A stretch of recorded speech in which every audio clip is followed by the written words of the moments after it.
السلام عليك يا رسول الله، السلام عليك يا حبيبي يا نبي الله، السلام عليك يا روزہ جب انسان رکھتا ہے تو اس میں جو حیوانیت کا جذبہ ہے وہ پیچھے جاتا ہے.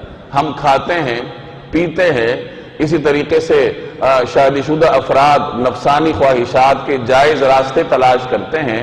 اب یہ تمام جذبات کا تعلق حیوانیت سے ہے، اس کا تعلق روحانیت سے نہیں ہے، کیونکہ فرشتے ان چیزوں کے محتاج نہیں ہیں.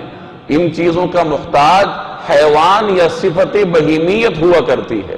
چنانچہ روزے کے عالم میں ان تینوں خصوصیات کو اگرچہ یہ جائز ہیں منع کر دیا گیا تاکہ انسان کی صفت بہیمیت یا صفت حیوانیت دب جائے اور اس کی روحانیت ابھر کر سامنے آئے.